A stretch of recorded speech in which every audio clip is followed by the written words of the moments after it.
हीरापुर नाम के एक गांव में रमाकांत नाम का किसान रहता था। रमाकांत की दो पत्नी थी।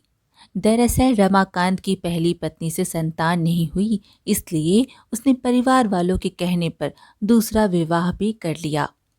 लेकिन अफसोस कि दूसरी पत्नी भी मां ना बन सकी। रमाकांत की औलाद ना होने से वह दुखी था। रमाकांत की सविता नाम की एक बहन भी थी। सविता के पति का देहांत हो गया था, तो वह अपने बेटे के साथ भाई के घर ही रहती थी। सविता दुष्ट प्रवृत्ति की थी। वो अक्सर आग में घी डालने का काम करती थी। एक दिन की बात है, रमाकांत रात में चारपाई पर बैठा था।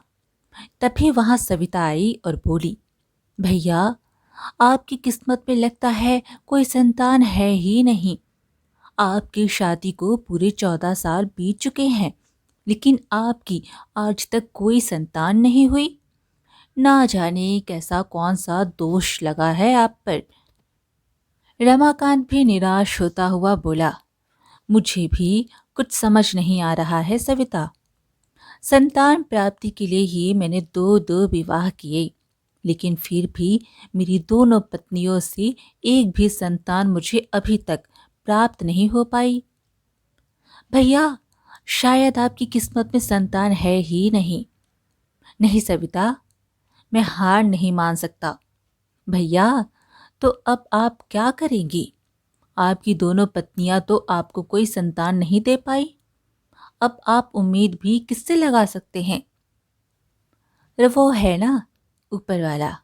मुझे उस पर पूरा विश्वास है। वो कुछ ना कुछ रास्ता मुझे जरूर दिखाएगा। सविता ने कहा, ठीक है भैया। सविता अपनी दोनों भाभियों से जलती थी और उन्हें भी ताने दिया करती थी। फिर एक दिन रमाकांत के पड़ोस के घर में एक साधु महाराज आए। वे बाहर से आवाज दिए, भिक्षाम देही, भिक्षाम देही। अंदर से एक औरत आई और बोली, ये लो बाबा। साधु महाराज बोले, भगवान तेरा भला करे बेटी। साधु ऐसा कहकर रमाकांत के घर की ओर जाने लगते हैं। तभी पड़ोस वाली औरत ने कहा, अरे बाबा, जरा रुकिए तो। बाबा, आप उस घर में मत जाना। साधु ने पूछा, क्यों, क्या हुआ बेटी? उस घर में जाने से क्यों मना कर रही हो? औरत बोली, बाबा, आप जानते नहीं हो, उस घर में एक आदमी की दो दो पत्नियां हैं, लेकिन फिर भी दोनों निसंतान हैं। आप उस घर में ना ही जाओ तो अच्छा है। उस औरत की बात सुनकर बाबा मुस्कुराने लगी। तब औरत ने पूछा, क्या हुआ बाबा, आप हंस क्यों रहे हैं? साधु महाराज बोले, कुछ नहीं बेटी, चलता हूँ। फिर साधु बाबा रमाकांत के घर के सामने खड़े होते हैं और भिक्षा मांगने लगते हैं। भिक्षाम देही, भिक्षाम देही। घर में अंदर से रमाकांत बाहर आया और बोला, आइए आइए बाबा, मैं आपके लिए अभी कुछ लेकर आता हूँ। साधु महाराज प्रसन्न हुए और बोले, सदा खुश रहो बेटा, तेरा घर हमेशा भरा भरा रहे। साधु बाबा की बातें सुनकर रमाकांत उदास हो जाता है।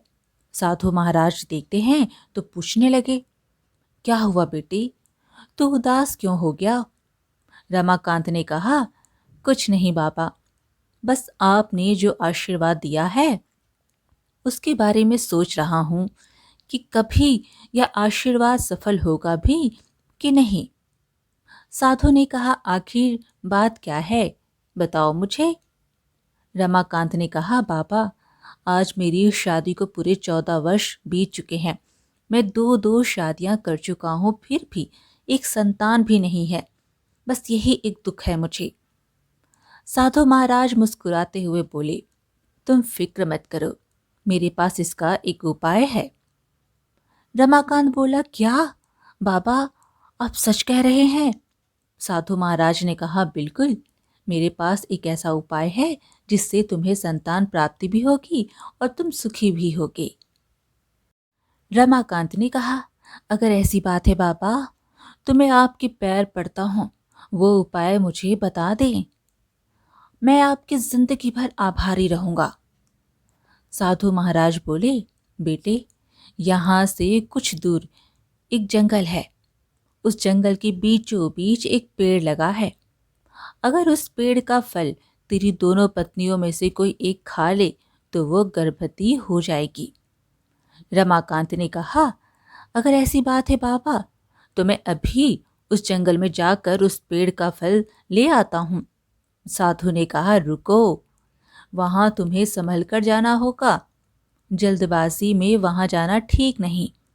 शाम के वक्त वहां की कुछ राक्षसी शक्तियां जागृत हो जाती हैं और सारी रात वे उस पेड़ के आसपास ही रहती हैं।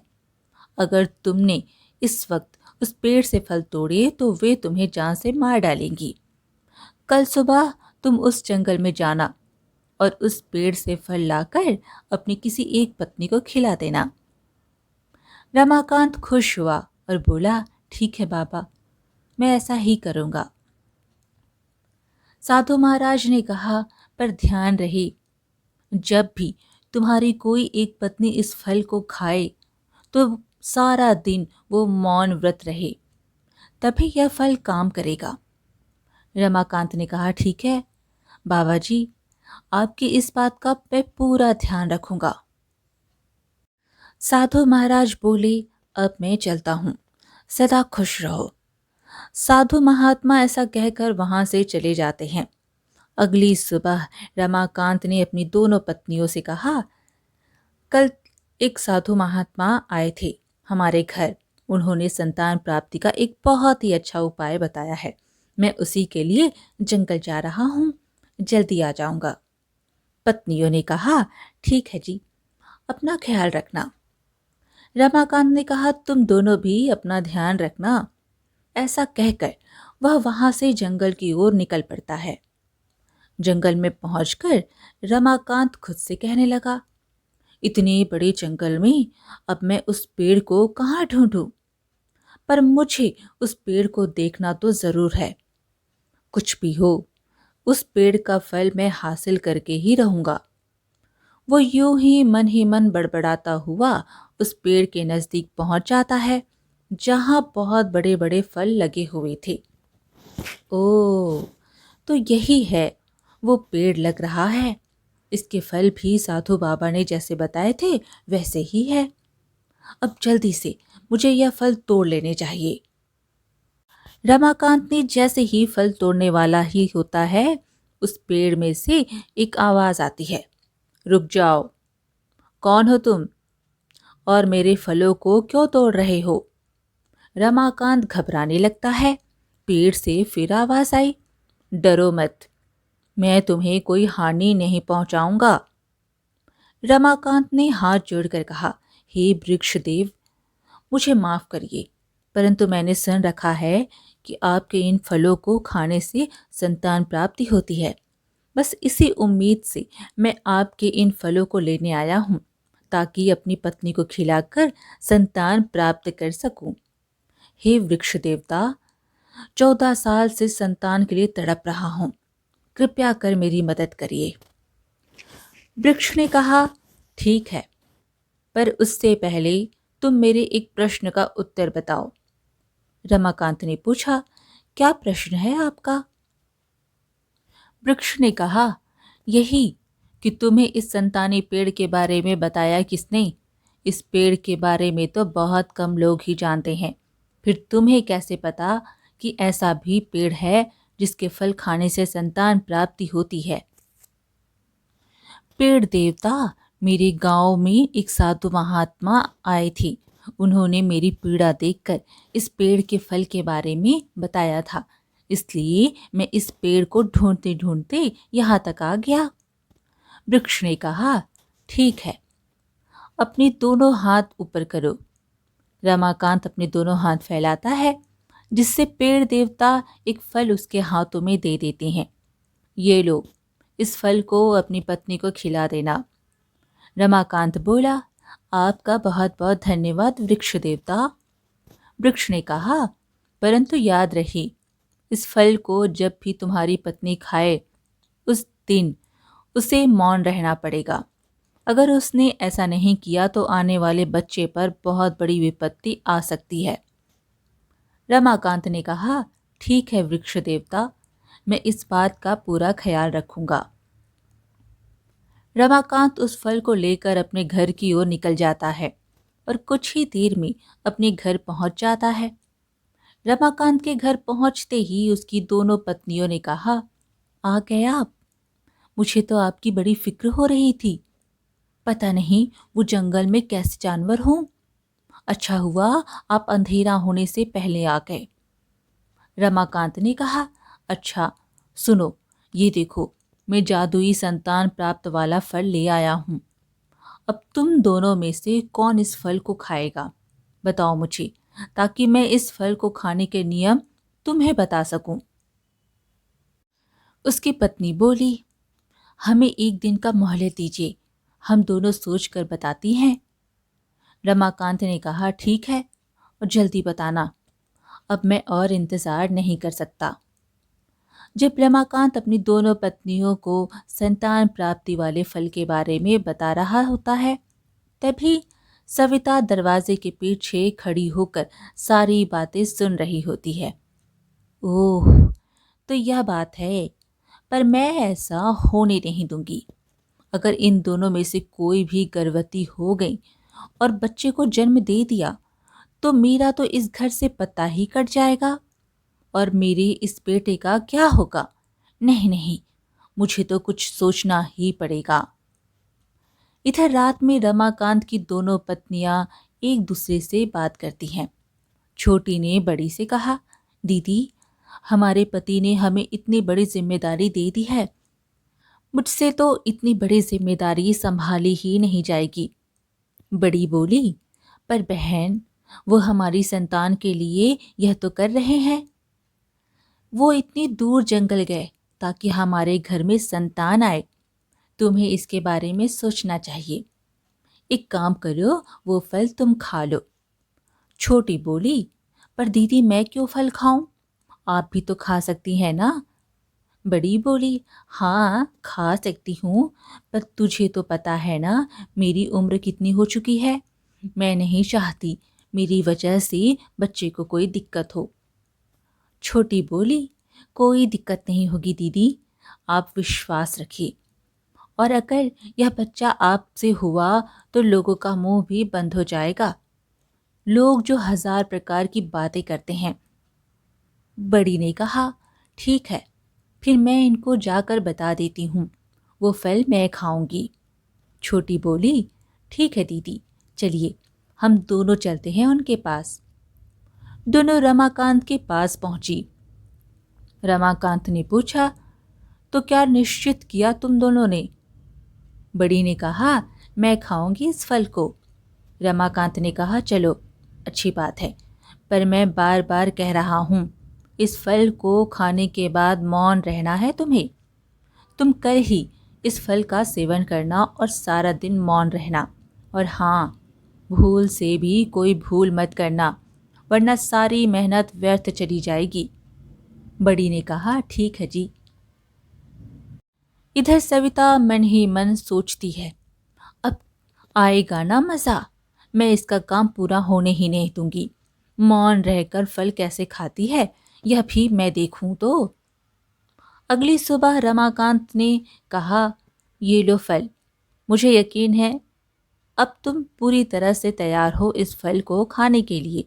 अब देर मत करना, इस फल को जल्दी से खा लो और मौन रहना, किसी से कोई बात मत करना। बड़ी सिर हिला देती है और फल को खा लेती है। छोटी ने कहा, दीदी आज आप कमरे में ही रहना, मैं सारा काम देख लूंगी। आपको इस बात का ध्यान रखना है कि कोई कुछ बोल ना पाए। ठीक है दीदी, मैं चलती हूँ।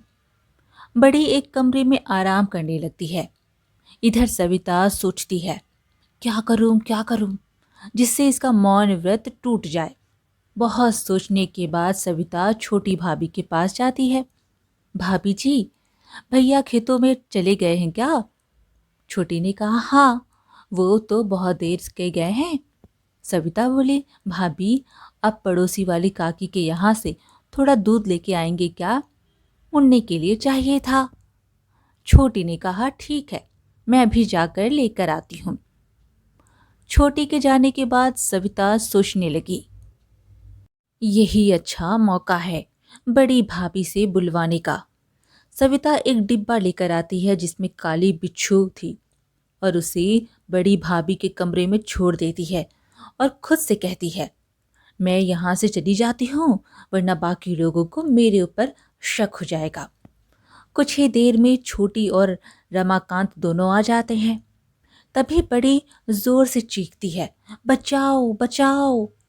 छोटी उसकी आवाज़ सुनकर बोली, लगता है दीदी कोई परेशानी में है, हमें जाकर देखना चाहिए। रमाकांत ने कहा, हाँ हाँ चलो। रमाकांत और उसकी छोटी पत्नी भागती हुई आती है। छोटी ने बड़ी से पूछा, क्या हुआ दीदी, आप चिल्लाई क्यों? रमाकांत बोला, तुम्हारा तो आज मौन व्रत था ना। अपने पति की बातें सुनकर बड़ी पत्नी का बड़ा दुख होता है और उसकी आंखों से आंसू बहने लगते हैं। हे भगवान, ये मुझसे क्या हो गया? रमाकांत ने कहा, तुम्हारी मूर्खता की वजह से हुआ यह सब। मुझे माफ कर दीजिए, पर एक बहुत बड़ा बिच्छू था जिसे देखकर मैं डर गई और मेरी चीख निकल गई। रमाकांत ने कहा, अब ना जाने उस बच्चे के ऊपर इसका क्या प्रभाव पड़ेगा। धीरे धीरे समय बीतता है और रमाकांत की पहली पत्नी गर्भवती हो जाती है। सविता भी बहुत कोशिश करती है कि उसका बच्चा ना हो, लेकिन वो दिन भी जल्द ही आ जाता है जब रमाकांत को बच्चा पैदा होने वाला होता है। बड़ी का अब प्रसव पीड़ा होने लगा। छोटी ने कहा, क्या हुआ दीदी? बड़ी ने कहा, छोटी, लगता है बच्चे का आने का समय हो गया है, तू जाकर दाई माँ को बुला ला। छोटी भागती हुई दाई माँ को बुलाती है। दाई माँ आती है और कुछ देर बाद बच्चे की रोने की आवाज़ आती है। दाई माँ ने रमाकांत से कहा, मुबारक हो रमाकांत, बेटा हुआ है, ये ले अपने बेटे को। रमाकांत खुश हो जाता है। दाई, ये तो आपने बहुत अच्छी खबर सुनाई। दाई माँ बोली, हाँ बेटा, बेटा तो हुआ है, लेकिन। रमाकांत ने कहा, लेकिन क्या दाई? दाई माँ बोली, रमाकांत, तुम्हारा बच्चा वैसे तो सही है, पर उसमें एक कमी है। रमाकांत हैरान हो गया, क्या? कैसी कमी दाई? जल्दी बताइए। दाई ने कहा, आपका बेटा कभी बोल नहीं पाएगा, उसके गले की कंठ ही नहीं है। रमाकांत ने कहा, ऐसा मत कहिए दाई, बड़ी मन्नतों से तो संतान आई है हमारे घर। दाई ने कहा, बेटा, जो सच है मैंने वही कहा। अब मैं चलती हूँ। ऐसा कहकर दाई वहां से चली जाती है। रमाकांत अपनी बड़ी पत्नी पर गुस्सा हो जाता है। ये सब तुम्हारी वजह से हुआ है। मैंने कहा था ना, मौन रहना, चाहे कुछ भी हो जाए, लेकिन तुम रोने लगी। सविता ने मौके का फायदा उठाकर आग में घी डालने का काम करने लगी। राम राम भैया, ये क्या सुन रही हूँ? आपका बेटा कभी बोल नहीं पाएगा, सभी उसे गूंगा गूंगा कहेंगे और आपको देखकर लोग कहेंगे, वो देखो, गूंगे का बाप जा रहा है। छी छी छी, कितनी शर्म की बात है। अब सविता की बातें सुनकर रमाकांत को और भी ज्यादा गुस्सा आता है। नहीं, लोग मेरा कितना मजाक उड़ाएंगे। अगर लोगों को पता चला कि मेरे घर में एक गूंगा पैदा हुआ है, मुझे कुछ करना होगा। अगर उस फल में से मेरे यहाँ संतान हो गई, मतलब मैं दोबारा भी वही फल लाकर अपनी छोटी पत्नी को खिला सकता हूँ। हाँ हाँ, मैं यही करूँगा। बड़ी ने रोते हुए कहा, सुनिए, अपने बच्चे को आपने एक बार भी गोद नहीं लिया है, इसे अपनी गोद में लीजिए। रमाकांत ने कहा, दूर रख, इस गूंगे को दूर रखो मेरी नजरों से, मुझे नहीं चाहिए यह बच्चा। बड़ी बोली, ये आप क्या कह रहे हैं जी, ये तो आपका बेटा है ना। रमाकांत बोला, ये गूंगा बेटा मुझे नहीं चाहिए, जा निकल जा यहाँ से, मेरे घर से इस गूंगे को भी ले जा। अगली सुबह रमाकांत अपनी पहली पत्नी को मार मार कर घर के बाहर निकाल देता है, जिससे उसकी पत्नी रोती हुई अपने बच्चे को लेकर घर से दूर चली जाती है। छोटी ने कहा, ये क्या किया जी आपने? दीदी छोटे से बच्चे को लेकर कहाँ जाएंगी? रमाकांत बोला, तुझे इतनी ही फिक्र हो रही है तो बता, तेरा इंतजाम भी मैं कर देता हूँ। जा सीधे अंदर जा, वरना उसके साथ साथ तुझे भी बाहर कर दूंगा, समझी? इधर बड़ी अपने बेटे को लेकर रोते हुए चली जाती है। हे भगवान, ये मेरे साथ क्या हो रहा है? पहले मुझे संतान से वंचित रखा, फिर गूंगा बच्चा दिया, और अब मेरे पति ने मुझे घर से बाहर कर दिया। अब मैं इस छोटे से बच्चे को लेकर कहाँ जाऊंगी? बड़ी रोते रोते एक पेड़ के पास जाकर बैठ जाती है। कुछ देर बाद रोते रोते उसे नींद लग जाती है। तभी एक जहरीला सांप आता है और उसे डस लेता है। उसी समय वहां से एक ग्वालीन अपनी गाय को लेकर गुजर रही थी। उसने बड़ी को पेड़ के नीचे देखा तो तुरंत उसके पास गई। ग्वालीन पास जाकर देखती है, अरे इस औरत के मुंह से तो झाग निकल रहा है, लगता है कोई जहरीला सांप काटा है।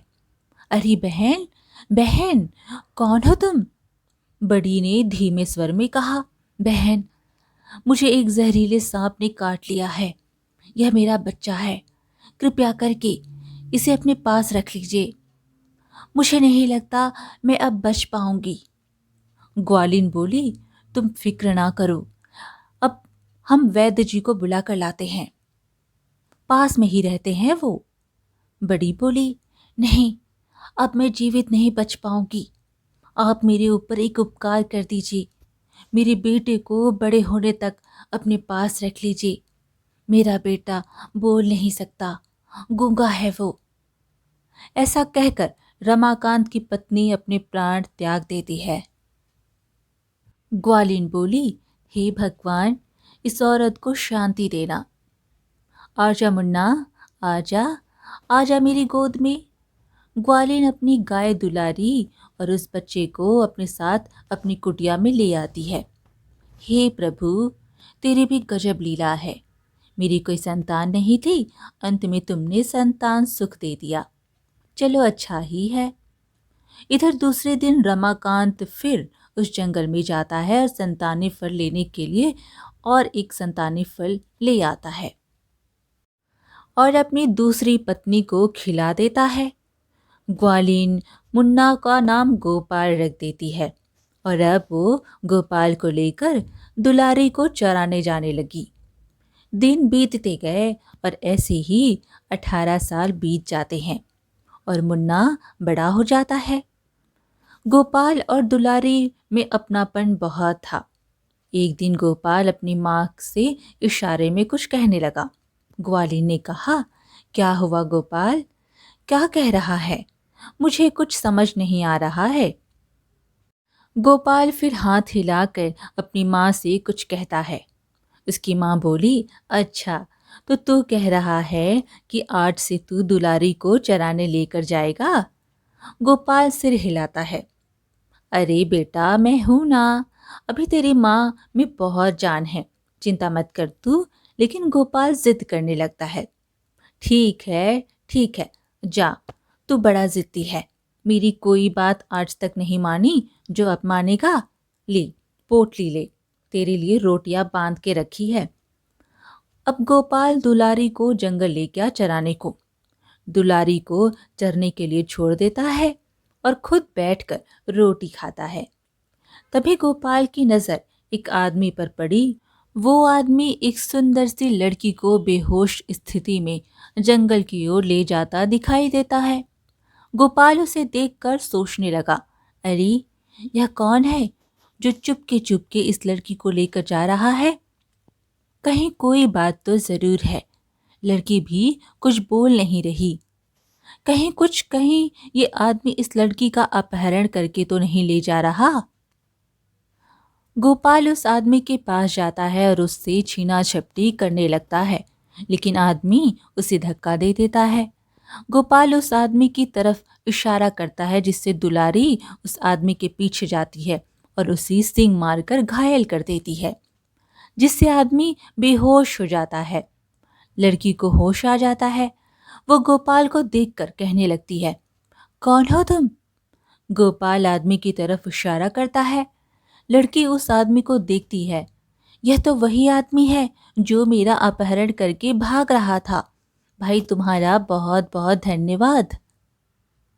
आज अगर आप मेरी मदद नहीं करते तो यह शैतान पता नहीं मेरे साथ क्या करता। गोपाल इशारे से और कुछ बताता है। लड़की बोली, ओह, तो तुम बोल नहीं सकते। कोई बात नहीं। गोपाल इशारों में पूछता है, तुम कहाँ से हो? लड़की बोली, मैं तो इस जंगल में पहली बार आई हूँ। पता नहीं मेरा गांव यहाँ से कितनी दूर होगा। गोपाल लड़की का हाथ पकड़कर अपने घर की ओर ले जाने लगता है। लड़की समझ जाती है और बोलती है, अच्छा, मैं तुम्हारे साथ चलूं? ठीक है, चलो। गोपाल दुलारी और लड़की तीनों को घर ले आता है। ग्वालिन जब लड़की को देखती है तो पूछने लगती है, अरे गोपाल बेटा, यह लड़की कौन है? गोपाल ने हाथ से बताने की कोशिश की तो उसकी माँ बोली, एक तो तेरी कोई भी बात मेरी समझ नहीं आती है। तब लड़की बोली, अम्मा, मेरा नाम गुड़िया है और आज आपके बेटे ने मेरी जान बचाई है, वरना आज तो मेरा ना जाने क्या होता। फिर गुड़िया सारी बात ग्वालिन को बताती है। ग्वालिन ने कहा, अरे अरे अरे, जमाना कितना बदल गया है। बेटी तू यहाँ आराम से रह, हम जल्द ही तेरा गांव ढूंढकर तुझे घर पहुंचा देंगे। गुड़िया बोली, आपका बहुत बहुत शुक्रिया माँ, पर आप फिक्र ना करें, मेरे पिताजी मुझे जल्द ही ढूंढ लेंगे। ग्वालिन खुशी से बोली, मुझे नहीं पता था भगवान मेरे ऊपर इतना मेहरबान है, मुझे दो दो बच्चे मिल गए। गुड़िया ने कहा, ओह अम्मा, अब बहुत अच्छी हो। कुछ दिन गुड़िया उस घर में अच्छे से रहती है, लेकिन एक दिन उसका पिता उसे ढूंढते ढूंढते वहां तक आ जाता है। वो और कोई नहीं बल्कि रमाकांत था। गुड़िया पानी भरने जैसे ही घर से बाहर आती है, देखती है उसका पिता एक आदमी से कुछ पूछ रहा था। गुड़िया दौड़ती हुई अपने पिता के पास गई। पिताजी, रमाकांत ने कहा, गुड़िया मेरी बेटी, मैंने तुझे कहाँ कहाँ नहीं ढूंढा। चल चल घर चल, तेरी माँ चिंतित हो रही है। गुड़िया ने कहा, पिताजी, जिसने मेरी जान बचाई आप उससे मिलोगे नहीं? रमाकांत बोला, हाँ बिल्कुल मिलेंगे। गुड़िया रमाकांत को गोपाल के घर ले गई और बोली, अम्मा, अम्मा इनसे मिलिए, यह मेरे पिताजी हैं। मैंने कहा था ना, मुझे ढूंढते ढूंढते मेरे पिताजी ज़रूर यहाँ तक आ जाएंगे। रमाकांत ने ग्वालिन से कहा, आपका बहुत बहुत धन्यवाद, आपने मेरी बच्ची को इतने दिनों तक अपने घर में सुरक्षित रखा। ग्वालिन ने कहा, धन्यवाद की कोई ज़रूरत नहीं, यह तो मेरा फ़र्ज़ था। फिर रमाकांत ने गोपाल से कहा, बेटा, तुम्हारा भी बहुत बहुत धन्यवाद, तुम्हारी वजह से ही आज मेरी बेटी मेरे पास है। तब गुड़िया ने कहा, पिताजी, गोपाल भैया बोल नहीं सकते। रमाकांत चौंक कर बोला, क्या मतलब? यह गूंगा है? गुड़िया बोली, ऐसा मत कहिए पिताजी। रमाकांत ने कहा, चलो यहाँ से। गुड़िया बोली, पिताजी, एक बार अपने भैया से बात कर लूं? रमाकांत ने कहा, नहीं, मुझे गूंगे लोगों से बहुत नफरत है, तुम जल्दी चलो यहाँ से। रमाकांत अपनी बेटी को खींच कर वहां से ले जाता है।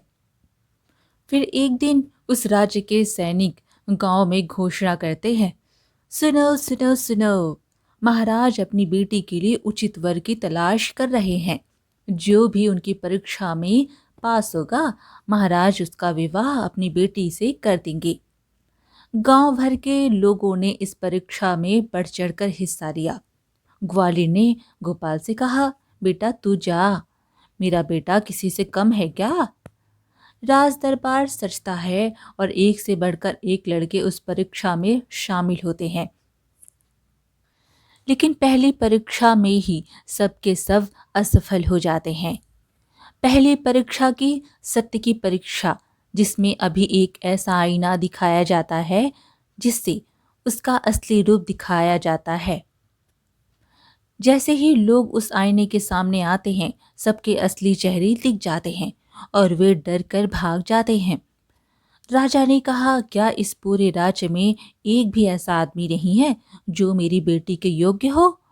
तभी सैनिक बोला, अरे अरे, ओ, इस गूंगे को भी देख लो।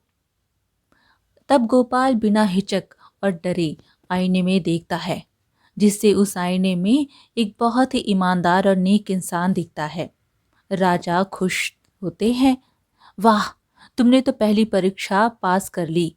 अब थी उसकी दूसरी परीक्षा, जिसमें उसे एक बहुत ही बूढ़े आदमी को कंधे पर उठाकर 10 चक्कर लगाने थे।